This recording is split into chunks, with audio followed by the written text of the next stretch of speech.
Bonjour. Alors, mesdames, messieurs, c'est un grand plaisir de vous accueillir pour cette journée de prospective. Alors, c'est un plaisir d'autant plus grand quand nous nous retrouvons dans cette salle où nous avions l'habitude de venir pour les derniers événements de prospective.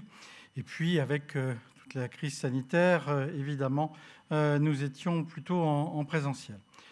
Nous renouons donc avec le présentiel sans pour autant renoncer au distanciel qui nous permet qui permet à la majorité d'entre vous de pouvoir nous suivre sans avoir à faire le déplacement à Paris.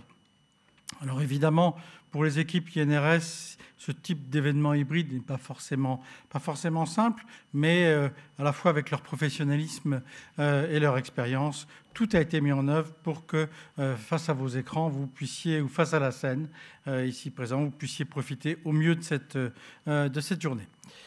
Alors il s'agit aujourd'hui de partager, de discuter avec vous des résultats du 9e exercice de prospective de l'INRS qui porte sur les usages possibles de l'intelligence artificielle en santé et sécurité au travail.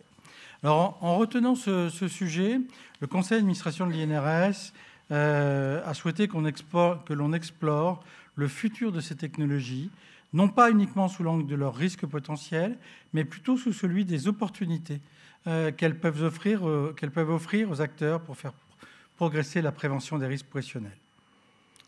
Comme à son habitude, la mission Veille et Prospective a conduit ce travail de manière pluridisciplinaire et partenariale. Je tiens à remercier notamment tous les participants à cette démarche et notamment les 16 membres du groupe de travail qui ont travaillé 18 mois sur ce projet. Alors, je ne vais pas tous les citer, mais vous trouverez leurs noms dans les documents qui vous ont été remis ou que vous pourrez consulter. Vous allez en entendre certains ce matin qui ont accepté de jouer le jeu de la restitution. Ils vont essayer en environ 2 heures de vous exposer l'essentiel de ce travail de réflexion. Nous saluons aussi, évidemment, et je salue aussi ceux d'entre eux qui n'ont pas pu être avec nous aujourd'hui en présentiel dans cette salle. Ensuite viendra, comme cela a été indiqué, le temps de la discussion et nous aurons le plaisir d'accueillir des intervenants de grande qualité que nous inviterons à débattre des résultats de cet exercice de prospective. L'objectif des travaux de prospective de l'INRS est de nous aider à préparer l'avenir. Le but de cette journée, c'est donc de nous mettre en éveil sur les enjeux, sur les perspectives de recours à l'intelligence artificielle dans notre domaine, la santé, sécurité du travail, et à un horizon d'une 12aine d'années.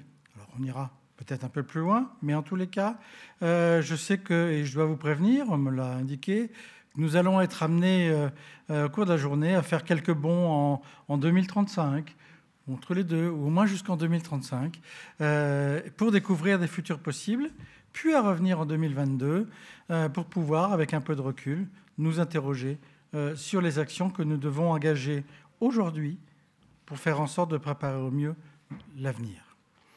Je vais donc laisser la parole à Madame Millon, ou redonner la parole à Madame Millon, à qui revient la tâche d'animer les échanges, et je vous souhaite une excellente journée de réflexion et de débat. Monsieur le directeur général de l'INRS, Stéphane Pimbert, merci beaucoup.